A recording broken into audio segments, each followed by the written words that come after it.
yatai damsi sami dognir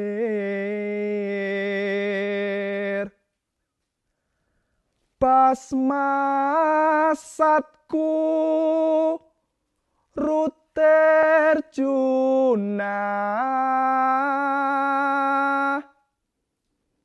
jenana gesar wakar mani basmasatku rute tata.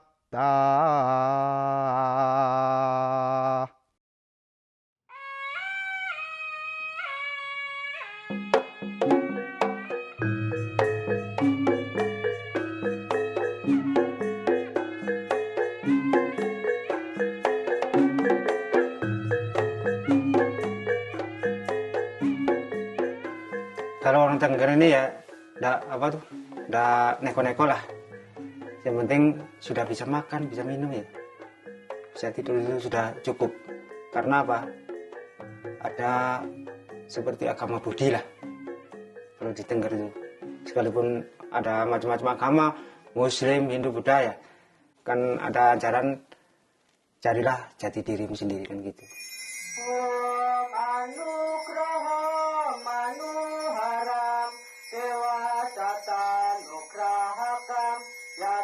Sarwa pujanam nama sarwa nugrahakam dewa dari mahadityak nikatat mulatisam lasmi silikatir kahayu nerwignam sukawati. Masyarakat Tengger itu toleransinya itu sangat tinggi sekali.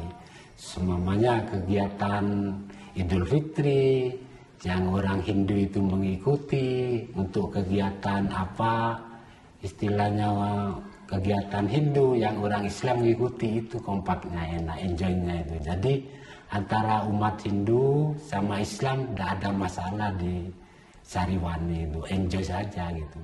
Terus kita melaksanakan labuh di Gunung Bromo itu untuk menghormati bumi pertiwi, matur tanda matur kesuwun kita kepada bumi pertiwi yang ada di, yang ngasih kita makan, ngasih kita minum ya, juga kita injak-injak. Apalagi kalau sudah ayatnya kesada, semua orang Tengger pasti berbondong-bondong ke Istana Agung Kawah Gunung Bromo untuk melaksanakan labuh di Kawah Gunung Bromo gitu. Semua tandur tubuh, polo wiji, polo kependem ya, polo kemantung kan gitu. Semua buah-buahan hasil bumi kita persembahkan. Kalau di Tengger ini kan ciri khasnya ya semuanya mayoritas petani. Jangan pertama jam 7 tidak ada orang. Sampai sore jam 3, jam 4 gitu. Baru ada di rumah lagi. Kehidupan di masyarakat Tengger ya, aktivitasnya itu ya ke ladang, tidak banyak ke daerah lain lah, tidak banyak seperti itu.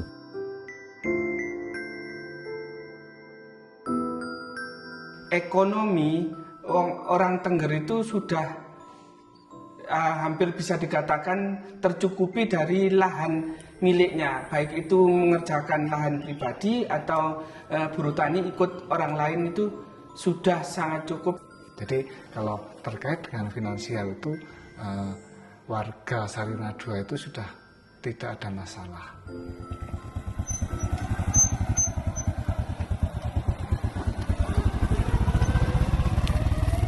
Rata-rata kalau orang sini itu tidak pernah punya cita-cita yang agak tinggi itu, ya sama itu, pengennya jadi petani. Mereka menganggap bahwa pertanian di sini itu adalah cara mereka untuk menghasilkan uang banyak. Bayangkan misalnya punya satu ladang bisa menghasilkan 35 juta, itu sudah labanya. Buat apa kita sekolah jadi pegawai misalnya seperti itu, hanya pendapatan misalnya 2 atau 3 juta seperti itu. Kadang-kadang yang ingin sekolah maksudnya itu tergantung dari orang tuanya, Pak. Karena yang ngasih modal kan orang tua, kan gitu. Kadang-kadang orang tuanya nun sewu bahasa sini ya, wis masih ndak sekolah, ndak dadi camat, wis ndak dadi bupati, wis bapak yuk melok bapak mbok nang Tegal macul gitu dulu Pak. Kata orang dulu, sing penting iso golek duit lah wis gitu dulu. Khawatir mereka lupa sama adat istiadat yang ada di sini gitu. Kadang anaknya disuruh, ya bapaknya yang nyuruh ya, anaknya ndak mau. Kadang anaknya yang kepingin, bapaknya ndak boleh gitu. Mak, kamu mau temenin anak ke sekolah ya? Kau nyusul anak nggak kau? Ya tergantung anak aja Bu. Kalau kepingin menikah ya menikah. Kalau kadang-kadang ada yang kepingin sekolah kan Bu, ya sekolah.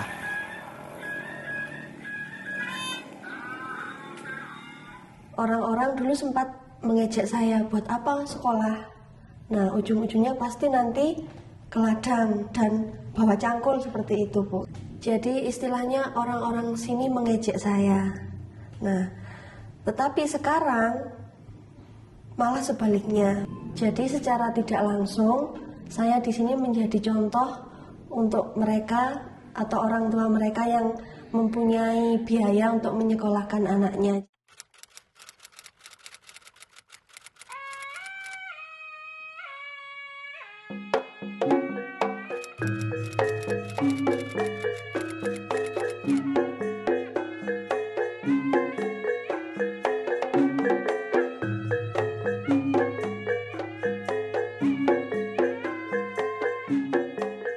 Rata-rata sekolah di Sukapura, khususnya di sekitar lereng Bromo ini kan letak geografisnya itu kan sangat terpencil gitu Mbak. Secara geografis Kabupaten Probolinggo itu ada daerah pegunungan, ada daerah dataran rendah, pesisir, bahkan ada satu kepulauan ya, ada satu pulau. Nah, ini membentang dari barat sampai ke timur ya, Kabupaten Probolinggo ini. Dan tentu ini juga berdampak pada penyediaan pendidikan kepada masyarakat.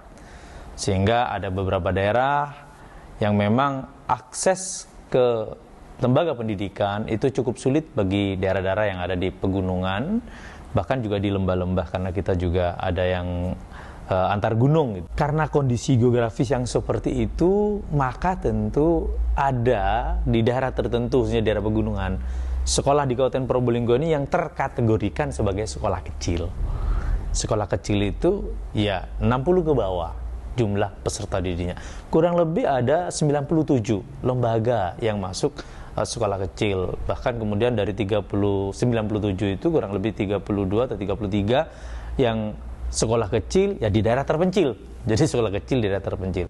SD Sariwani 2 itu SD kecil. Nah, waktu itu tidak ada gedung, masih warga Sariwani itu menyiapkan gudang Pak, untuk pembelajaran siswa. Nah, sehingga setiap pembelajaran itu dilaksanakan di gudang. Awalnya itu SD Sariwani 2 ini inisiatif warga kali ya, karena mau berangkat ke Sariwani 1 itu jalannya masih makadam Mbak. Jadi itu pengusulan dari pemerintah desa agar SD Sariwani 1 itu ditambah menjadi SD Sariwani 2. SDN Sariwani 2 itu mulai tahun 2003. SD Sariwani 2 dulu adalah SD kecil yang berada di atas gunung. Yang kanan kirinya itu lembah dan penduduknya sedikit. Waktu itu menggunakan gedung gudang kentang. SD Sariwani 2 jauh dengan SD Sariwani 1 walau satu desa. Jadi jaraknya hampir 6 kilo ke pusat pemerintahan desa. Nah, di dalam gedung tersebut hanya ada sekat, di mana di dalamnya juga tidak ada penerangan karena tidak ada listrik. Dan jika pembelajaran ada orang yang ngobat kentang atau pestisida di sekitar sekolah, maka berisiklah.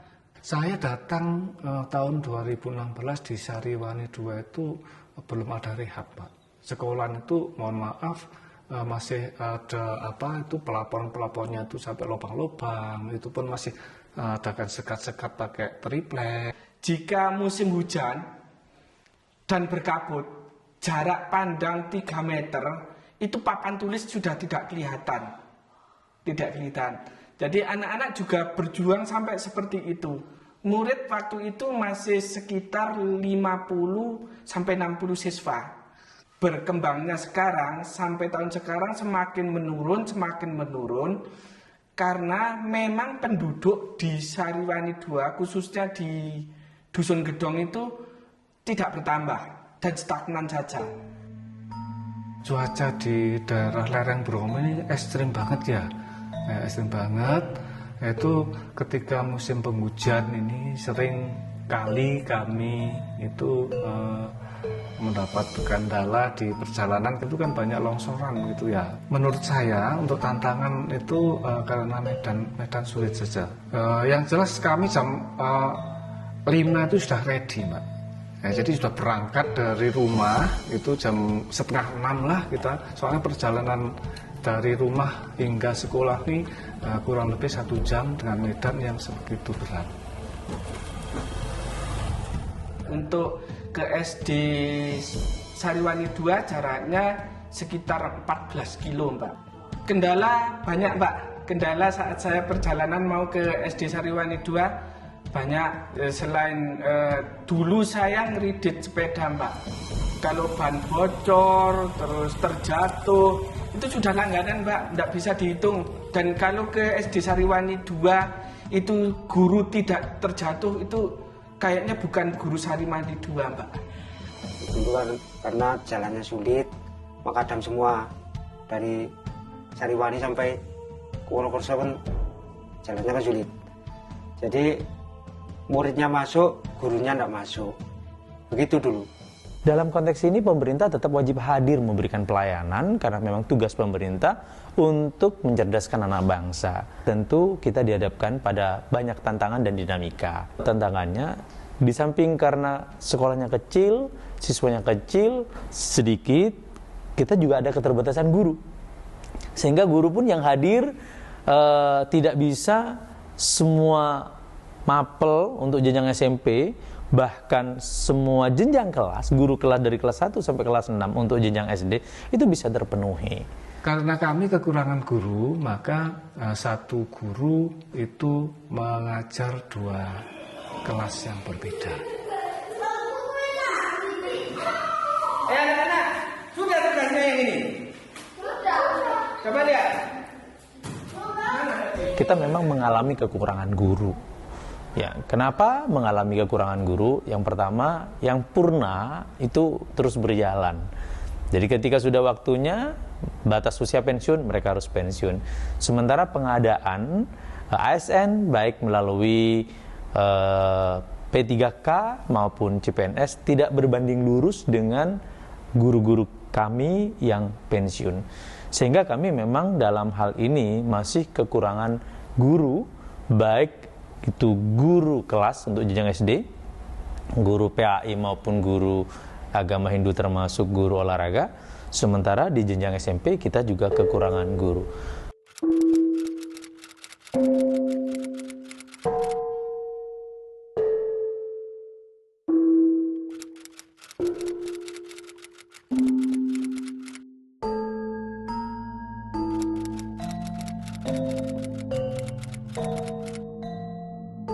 Tantangannya ya kita, seumpamanya sekarang saya ada di kelas 1. Guru yang kelas 3 atau kelas 2 kan menerangkan. Maka ya saut-sautan siapa yang keras.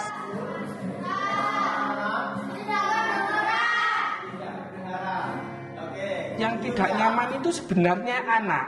Jadi guru menerangkan sekeras apapun, tapi anak terganggu dengan guru yang lain menerangkan. Jadi bingung mau menangkap yang mana informasinya. Mulia, mohon maaf ya, untuk volume dikecilkan sedikit ya, agar anak-anak bisa menerima. Kalau gurunya yang 1 atau 2 ada kepentingan kedinasan, baik workshop atau pelatihan, ya kita harus wirawiri ke kelas tersebut. Wirawing itu dalam satu sekat, jadi kadang berdiri di antara sekat itu juga pernah dilakukan.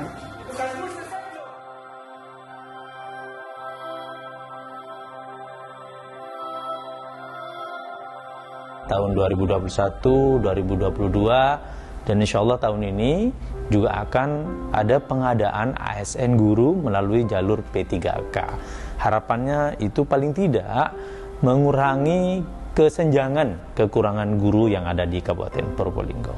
Kami punya kebijakan bahwa guru-guru yang mengajar di daerah terpencil itu tidak terlalu jauh dengan tempat tinggalnya. Misalnya, guru yang mengajar di Sukapura itu tidak boleh tempat tinggalnya di Paiton, paling tidak di daerah kota atau di wilayah barat, sehingga aksesnya menjadi lebih dekat dengan sekolah. Itu yang pertama. Yang kedua, mengatasi kekurangan guru itu kami lakukan ada satu kebijakan sih sebenarnya. Ini juga bagian dari kerjasama dan apa yang juga pernah diinisiasi oleh inovasi dengan pembelajaran kelas rangkap atau yang kita kenal dengan multi-grade teaching. Nah, ini sudah diatur di dalam Peraturan Bupati nomor 18 tahun 2019 tentang implementasi sekolah pembelajaran kelas rangkap.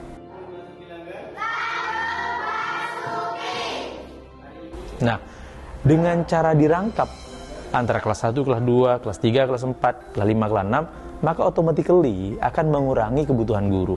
Yang seharusnya dalam satu sekolah dibutuhkan 6 guru kelas, kita cukup bisa menyediakan 3 orang guru kelas.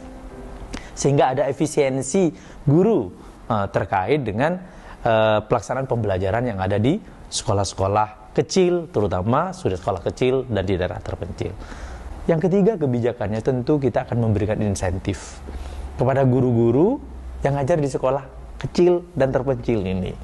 Karena bagaimanapun ada effort yang lebih, ada effort yang luar biasa bagi guru-guru kami yang ngajar di sekolah kecil dan sekolah terpencil. Apalagi sekolah kecil terpencil juga sekaligus diimplementasikan sebagai sekolah rangkap atau pembelajaran kelas rangkap. Maka ada tuntutan dari guru untuk terus melakukan inovasi. Saya mengenal multigrade itu tahun 2018 kalau tidak salah. Ada program kemitraan dari inovasi Jawa Timur, pembelajaran kelas rangkap atau multigrade itu sangat enak. Sangat enak. Kenapa saya bilang sangat enak dan menyenangkan? Kita dituntut untuk menggabungkan 2 kelas ataupun 3 kelas yang berbeda tingkatannya. Jadi kita tidak melihat ruangan atau guru tidak merangkap kelas. Maksudnya merangkap kelas itu adalah ada di ruangan kelas 1, kelas 2, kelas 3, kelas 4, enggak, tapi menyatukan anak yang ada di 2 tingkat kelas yang berbeda tersebut. Kita ajar bersama-sama, kita lakukan pembimbingan bersama-sama, namun di dalam memberikan pelajaran kita juga membedakan kemampuan anak. Jadi kemampuan anak itu kita bedakan dulu, setelah itu barulah kita kelompokkan. Kita tidak melihat kelas 1, kelas 2 itu jadi satu kelompok atau tidak, enggak. Yang penting kemampuannya anak.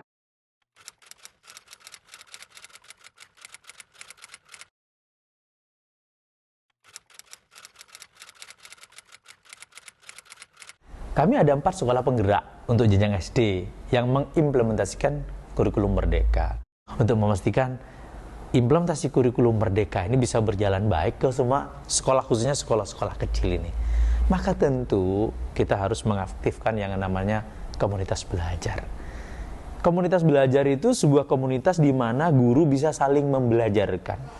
Satuan pendidik dapat melibatkan masyarakat dan atau dunia kerja untuk merancang dan menyelenggarakan proyek. Alhamdulillah kita cukup banyak yang mengimplementasikan kurikulum merdeka di luar sekolah penggerak. kurang lebih ada 322 insya Allah sekolah yang mengimplementasikan kurikulum Merdeka, termasuk di dalamnya adalah sekolah-sekolah kecil itu. Sekolah kecil di samping mendapatkan tantangan, tapi juga mendapatkan momentum. Apa tantangannya? Pertama, implementasi kurikulum Merdeka yang dilaksanakan secara sukarela atas inisiatif sekolah, maka itu diharuskan guru kepala sekolah aktif untuk melakukan belajar secara mandiri. Ada 3 karakteristik. Di samping fokus pada materi esensial, ada literasi numerasi. Kemudian ada pengembangan soft skill, karakter yang kedua.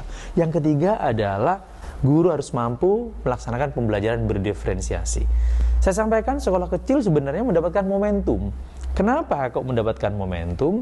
Karena sekolah kecil ini, khususnya yang implementasi pembelajaran kelas rangkap atau multi-grade teaching, gurunya sudah terlatih, ya kan, dengan pembelajaran kelas rangkap.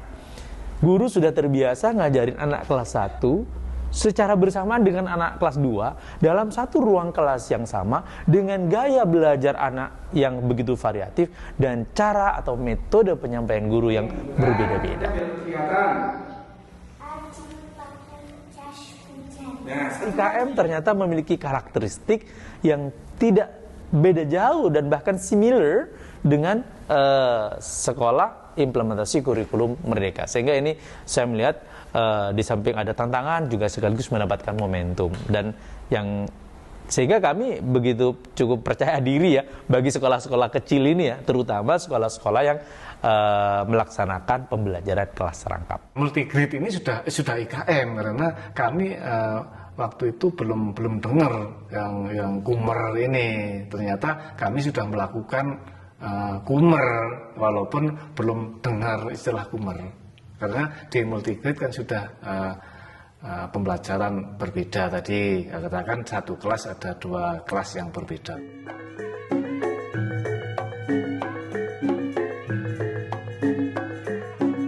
Dalam pelaksanaan IKM di lembaga SD Sarinah 2 ini dimulai kelas 1 sampai kelas 6. Anak-anak di SD Sarinah 2 ini selalu dikenalkan dan ditekankan untuk mengenal budaya sendiri, utamanya budaya yang ada di wilayah Tengger. Anak-anak SD Sarinah 2 untuk penguatan budaya, pengenalan budaya, maka anak-anak mulai sejak dini ditanamkan sikap saling menghormati antar budaya di antara suku Tengger khususnya, yaitu anak-anak tidak membedakan antara itu umat Hindu maupun umat Islam, sama-sama menjunjung tinggi tentang nilai-nilai budaya yang ada di suku Tengger.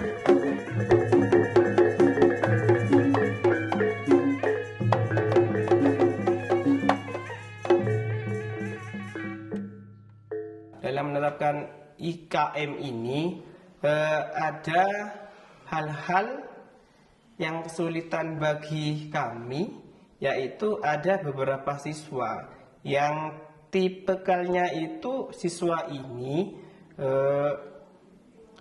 termasuk dalam kategori ABK, anak berkebutuhan khusus.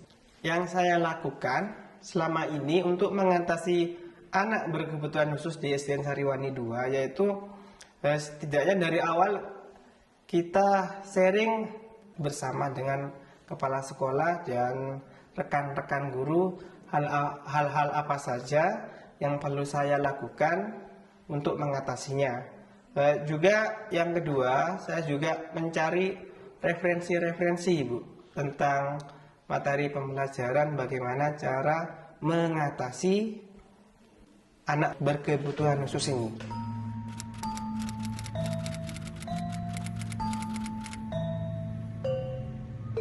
Nah, kadang-kadang dari pihak wali murid, kadang kan nggak tahu tentang itu, seperti apa kegiatan anak di sekolah. Kadang ada yang diajak ke ladang gitu ya. Nah, itu juga tantangan bagi kami, diajak ke pasar. Kemudian ada orang hajatan itu anak yang seharusnya mengenyam di pendidikan di sekolah, tiba-tiba diajak ke orang hajatan seperti itu juga tantangan. Ada sampai sekarang pun masih ada wali murid itu yang ngapain jam segini kok masih belum pulang Pak, padahal anak saya nanti saya ajak ke rumah nenek dan sebagainya, itu masih ada.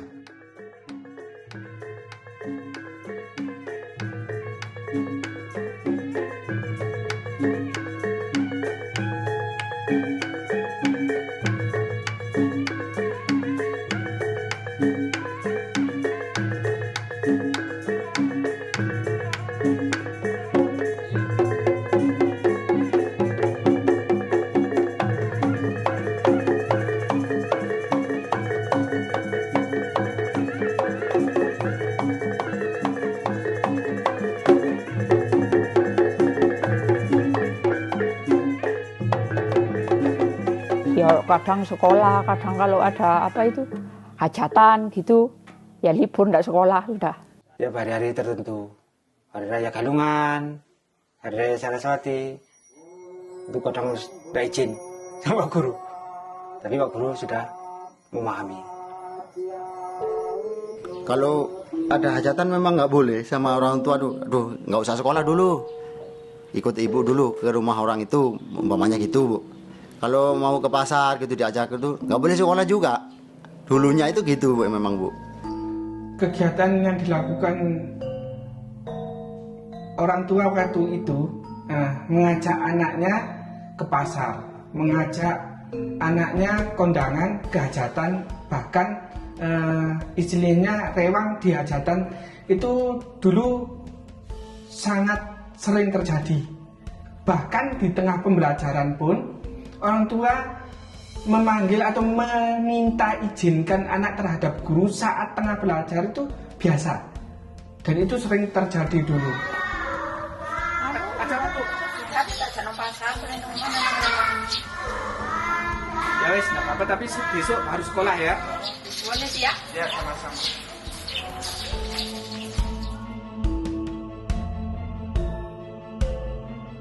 Kami pun tim SD Sari 2 itu melakukan kampanye kependidikan ini ketika event-event Hari Raya Adat Tengger.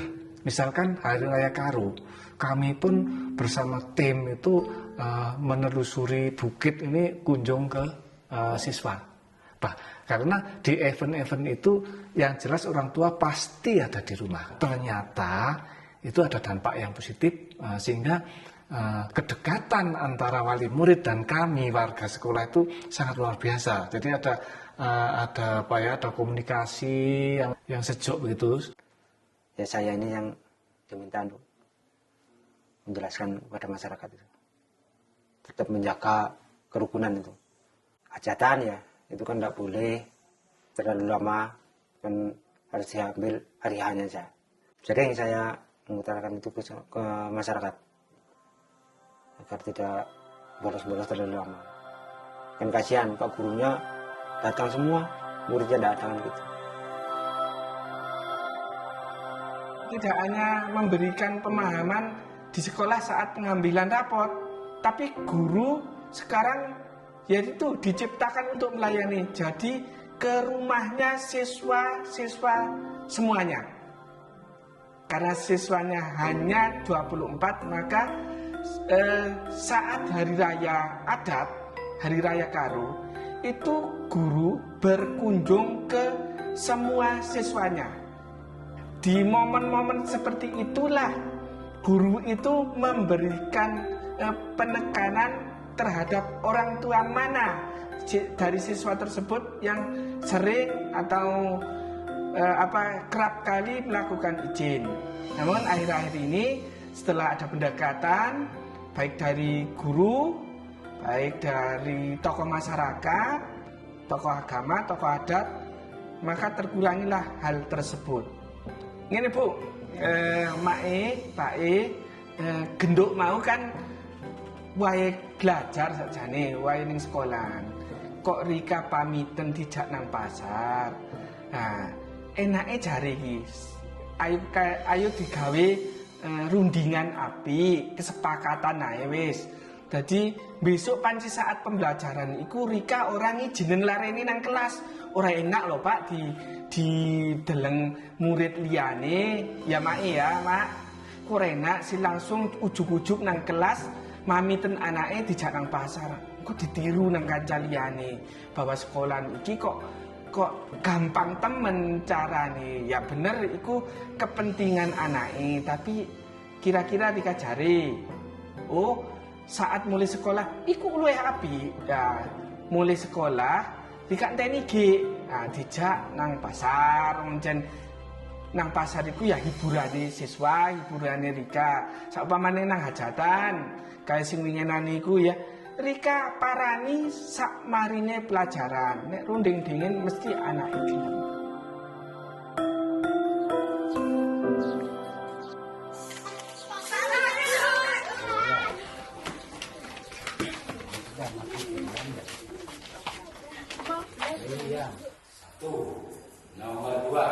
Nah, malah saya suruh les, kadang 3 hari sekali. Setelah pulang sekolah, saya suruh ke sana lagi. Kan ada yang nginep, Pak Guru di sini, Pak Saibul. Ya 2008-2009 itu saya menetap di sekolahan itu sudah. Pagi itu yang buka kelas, nyapu sembarang. Kalau sore itu tidak ada kegiatan yang bersih rumput, sembarang sudah saya kerjakan itu. Pokoknya ada anak main ke sekolahan, ya terus saya ajari sudah. Apa maunya membaca, apa berhitung, itu sudah. Daripada kamu main tidak ada hasilnya, mendingan main di sekolahan sambil belajar gitu. Kadang 2 hari sekali gitu, tidak tiap hari. Kalau ada istilahnya kan di sini musimnya kalau sudah kabut itu sudah datang gitu. Takut ada, ya orang sini kan takut ada hujan angin itu kan gitu. Ya seumpamanya ada salah satu guru yang tidak masuk, ya kita mengikuti anunya yang kemarin, melanjutkan sampai di mana itu, kita melanjutkan pembelajaran yang sudah dilakukan oleh guru tersebut gitu sudah.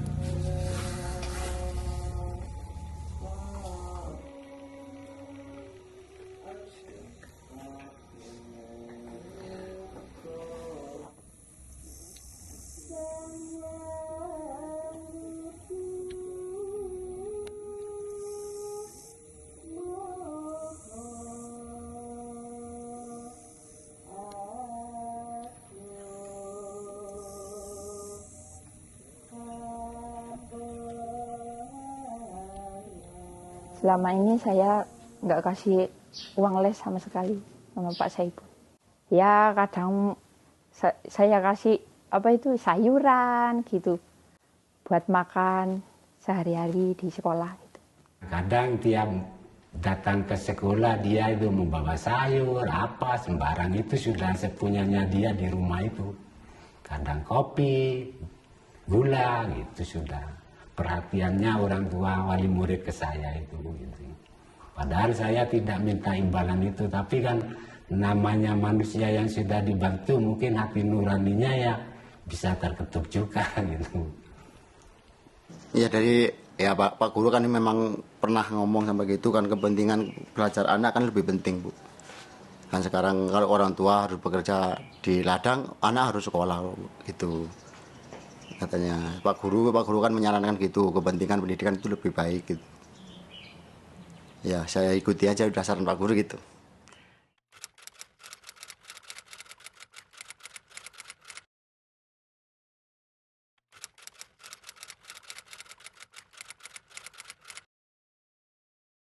Ketika anak-anak belum dirangkap kelasnya, anak itu malas belajar. Kenapa? Bayangkan satu kelas itu hanya berlima, berempat, yang seharusnya 28, menjadi tidak nyaman. Ketika dirangkap, anak-anak itu menjadi semangat loh. Ini saya belajar dengan kakak kelas saya, sehingga dia ada keinginan lebih ya untuk bisa belajar dengan kakaknya. Dengan pembelajaran kelas rangkap itu terjadi yang namanya tutor sebaya juga. Kebanyakan sudah ada perubahan lah, walaupun belum 100% masih ada perubahan. Ya itu sudah ada perubahan sedikit-sedikit ya. Biasanya kan tidak bisa baca, sudah bisa sekalipun sedikit-sedikit.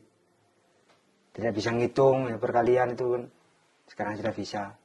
Anak-anak yang selama saya mengajar di SD Sariwani 2 mulai tahun 2013 ini sudah ada yang lulus dari SMA, ada sekarang jadi staf perangkat desa di Sariwani. Terus ada yang sekarang sudah mulai masuk ke perguruan tinggi, tinggal menunggu pengumuman. Nah, ada yang di SMK Probolinggo sekarang. Nah, ada yang di SMA Sukapura, ada di SMK Sukapura juga. Sekarang sudah PKL di hotel. Ini adalah prestasi-prestasi yang dicapai oleh anak-anak alumni dari SDN Sariwani 2.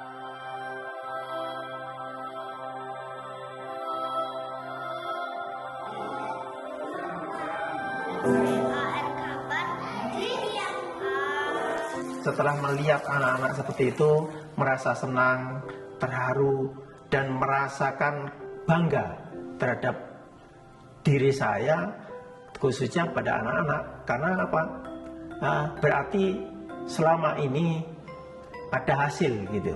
Ada hasil, ada perkembangan, ada kemajuan. Nah, anak-anak berarti nanti akan menjadi sumber daya manusia yang ada di lingkungannya. Nah, akan memberikan suatu hal yang positif terhadap lingkungan, utamanya pola pikirnya nanti. Nah, karena apa? Suatu kemajuan lingkungan di suatu daerah ditunjang oleh sumber daya manusia yang handal, lebih bermutu, utamanya dalam bidang pendidikan. Itu. Kalau anak saya ya kepinginnya mungkin lebih dari saya lah, ya paling enggak di SMA gitu. Dan kasihan kalau anak itu hanya cuma SD. Sekarang ini kan zaman sudah maju, ya kepengen ya di atasnya, paling enggak SMA lah gitu. Tapi tidak untuk berada di sana gitu, tidak untuk pergi dari sini. Ya sering saya menjelaskan seperti itu. Cita-citaku jadi petani, membantu ibu saya menanam tanaman itu loh. Saya mau jadi guru Pak Saiful. Jadi saya berharap multigrade tidak hanya dilakukan di SD-SD yang kecil yang mungkin jumlah siswanya kurang atau jumlah gurunya kurang atau jumlah rombelnya, ruangannya kurang, tapi lakukanlah di semua sekolah agar anak itu terlayani kebutuhan belajarnya. Cita-cita saya jadi guru, ya karena senang banyak muridnya. Cita-cita saya mau menjadi petani yang sangat sukses, karena biar bisa menanam kubis itu, kentang. Jadi harapan saya jangan hanya sekolah kecil yang melakukan pembelajaran multigrade, tapi lakukanlah di sekolah-sekolah besar dengan mengelompokkan dan mengetahui, memahami kebutuhan belajar siswa. Jadi pramugari, senang naik pesawat. Cita-cita saya jadi guru, karena ingin membantu anak-anak kecil yang punya guru favorit. Punya Pak Pri, ya seru gitulah. Saya berharap ini menjadi kebijakan pemerintah pusat, bagaimana sekolah kelas rangkap ini menjadi salah satu jawaban, menjadi salah satu solusi hadirnya pemerintah memberikan pelayanan sekalipun dalam kondisi sekolah itu adalah sekolah kecil. Ini berbicara tentang polisinya, regulasinya. Cita-cita saya menjadi dokter, ya kayak seru aja gitu, ya di TV gitu. Oh, kamu suka kan? Iya. Menjadi petani. Senang kerja di ladang? Iya, bisa membantu ibu dan ayah. Yang kedua, apresiasi terhadap guru-guru yang mengajar di kelas rangkap. Ya, kenapa? Karena dibutuhkan effort yang luar biasa. Jadi akan berbeda effortnya dengan guru-guru yang ngajar di sekolah-sekolah yang normal gitu kan, biasa. Nah, ini kan merangkapkan kelas 1, kelas 2, 3, 4, bahkan kalau begitu kecil bisa jadi kelas 1, 2, 3 jadi satu kelas, satu rombongan belajar. Cita-cita saya mau jadi dokter, senang nolong orang yang sakit. Cita-cita saya jadi guru, seneng aja gitu. Seneng aja karena lihat guru siapa di sekolah? Pak Mispan. Cita-cita saya mau jadi dokter, Kenapa mau jadi dokter? seneng aja. Jadi petani, karena seneng aja. Kalau saya pengennya itu ya anak saya itu ke jenjang yang lebih tinggi sekolahnya. Ya tapi ya itu kalau sini itu rata-rata jadi petani itu. Tapi pengen saya itu jadi petani yang berpendidikan, yang berakhlak mulia.